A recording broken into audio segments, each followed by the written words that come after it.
Hi, this is Dana Arcuri, author, speaker, and wellness advocate from danaarcuri.com, and today's topic is something that is touching thousands upon thousands of lives, especially in America, but also other countries. And we are going to be talking today about time's up for violent men. And last week I was looking for something to watch on TV, and I came across on Lifetime TV a documentary called Breaking the Silence, and it's with Gretchen Carlson, in which she was airing and showing and all the different stories of all these different women and even some men who have been discriminated upon in the workforce. There could be sexual harassment, there could be a sexual assault, any form of violence, so many different forms of violence in the workforce. And as I'm watching this and she's talking to different people and interviewing them, there were a lot of people from the fast food restaurant McDonald's. I wasn't expecting that. I didn't see it coming, and it's really disturbing to me that a fast food restaurant that's this giant like McDonald's is ignoring all of the allegations, and they're not seeking resolution, and they're basically hiding out. And in my opinion, it's really destructive of them to not resolve it and for them to just keep using their same lame excuses and claiming that they do not permit violence or any form of abuse and discrimination in the workforce within their own business. I find it just a lame, pitiful excuse, because it is happening and it is a disgrace, and time's up for them. But today I wanted to share a little more in regard to my own self and some things that happened while watching this documentary. So there I am watching Breaking the Silence, thinking, wow, I've used that phrase for 2 years now, ever since the Me Too movement was like wildfire and just blew up on social media. I've been using that term, breaking the silence, because that's what I felt led to do in 2017 and then onward, to write about it, blog about it. I'm writing books. 2 books are in the make. One will be coming out very soon in the spring of 2019. And the next one will be a memoir that is just gonna blow the roof wide open on my own Me Too and Time's Up story. But I wanted to just share a little, and that is, while I was watching the documentary, Breaking the Silence, I was triggered. People who are survivors from violent crimes and from sexual harassment and so forth, that there are different things that could trigger us. And so there I am hearing about different women and even some men who were violated and sexually harassed and assaulted on the work front. And all of a sudden I had horrible, horrible memories just triggering. And I remembered when I had worked at a hospital, and I had finished school as a surgical technician. So for some of you who don't know, I do have a medical background as a surgical technician, working in the operating room, working side by side with prestigious surgeons. And it was quite a life change for me, and it was wonderful to make really great income as a surgical technician. It was awesome to have such a highly stimulating job, but I have to say that what I didn't see coming, what I never expected, to be making like good money, have really great benefits working for hospitals in my area, and there I was in the OR, and I started seeing, hearing, observing, and being a victim of sexual harassment. And it started off where it was surgeons, and there they were in the middle of surgery. We're all side by side. We have our masks on, we have our hat on, we're all, got the gloves, sterile technique and the whole thing. And there they are saying things to me that were very derogatory, that were inappropriate, that had those whole sexual innuendos and really bad behaviors, in which it was sexual harassment on the job. And there you are, you know, you're stuck, you're in the middle of surgery, you're not gonna break your sterile technique and walk out, you're just gonna buck up, so to speak, and just do your job. But as time went on, I started noticing that it was getting worse. And it was a few male surgical technicians who were in the OR, and I noticed that they were sexually harassing and mistreating another surgical technician who was a female. So this female worked in the heart unit. She specialized in cardiac. So we all have different specialties, and some people, they float around and they do a wide variety of surgeries, and other surgical techs like myself, we have specialties. Well, hers was heart. That wasn't mine, but her and I would cross paths quite often, in which I would overhear, see with my own eyes, hear with my own ears, and observe these two guys who are surgical technicians verbally abuse her, sexually harass her. I'm not going to say what they said because it's right up there in like rated R language. It was despicable. It was appalling that here I am working in a very prestigious hospital in a really, really prominent neighborhood. So I was in this area where there's very wealthy people.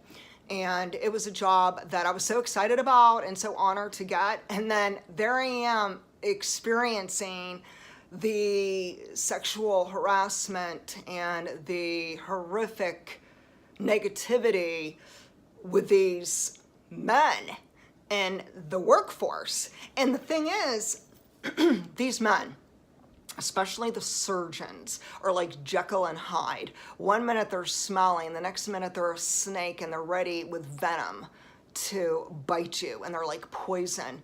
And that is something I noticed right away too, this Jekyll and Hyde with surgeons. And it was quite an eye-opener for me. And long story short, I transferred out. I said, adios, OR, and I headed on over to the endoscopy unit, which is gastrointestinal. Now, it's not that I love gastrointestinal. Never would have thought of myself going into the GI unit, but I did because it was offered to me for the same amount of money, same great money, wonderful opportunities. And I thought maybe I could escape sexual harassment, but I didn't. So sexual harassment was going on in the GI unit of this hospital. I saw with my own eyes a gastrointestinal physician physically and sexually abuse a female patient with my own eyes. I saw this. I verbally told him to stop. I verbally told him that it was not good behavior. I tried within my own, capacity as a surg tech to let him know that I didn't agree upon his poor behavior and his harassment. The patient was she was anesthetized. She was not aware of what was going on. I was horrified of this going on and to see the mistreatment.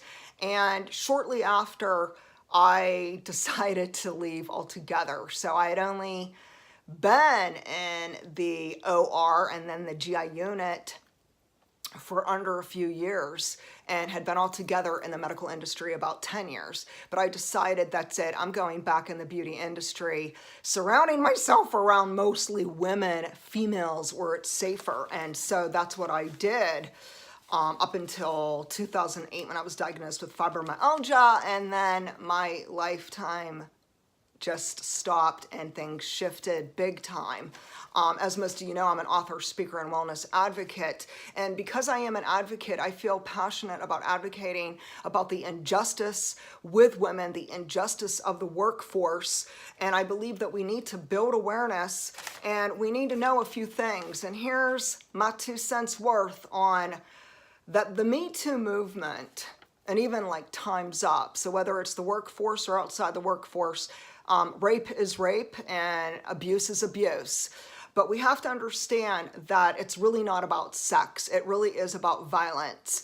And so we have to understand that whether we are speaking about Me Too or we are speaking about Time's Up, it is not really focusing on sex. It is more focusing on men stalking females, men bullying females, men manipulating and silencing females, men sexually harassing females, men physically harming females, emotionally abusing females, raping and assaulting females.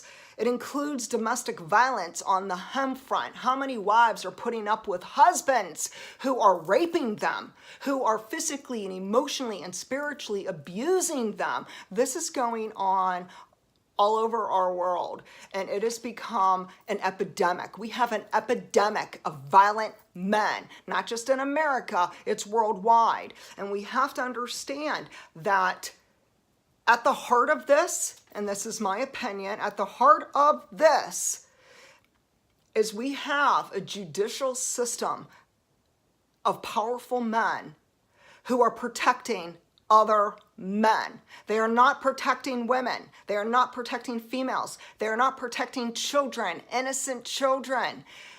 Instead, we have this legal system that's built on a broken foundation that is not helping women, it is not supporting women, it is not advocating for women, and this is why today this whole thing with the Me Too movement and the Time's Up movement has become viral on Twitter and on YouTube and on Facebook and social media, and you can't watch TV not one day. I mean, I'm talking every single day when I watch the news.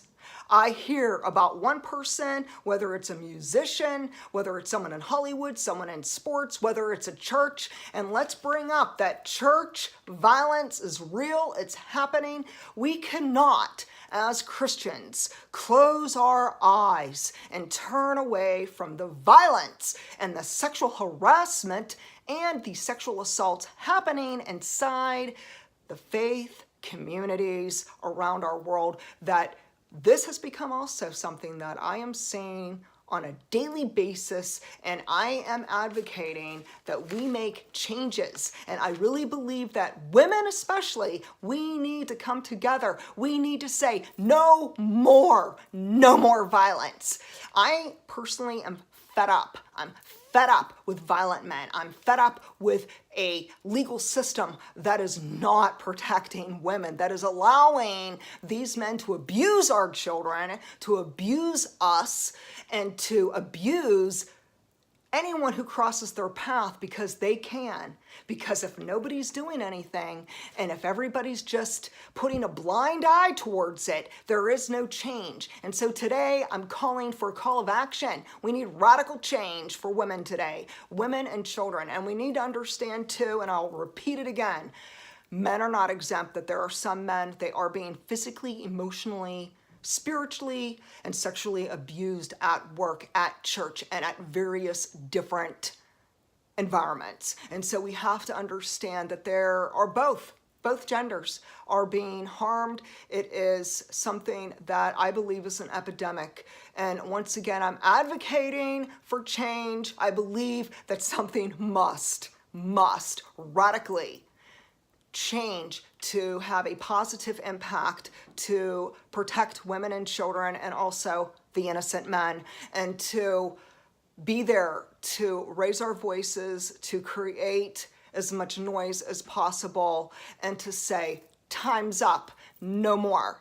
If you yourself have experienced sexual harassment, any kind of domestic violence, any form of physical, emotional, spiritual, or sexual abuse, feel free to share your story, like, subscribe, and you can go to DanaArcuri.com. God bless.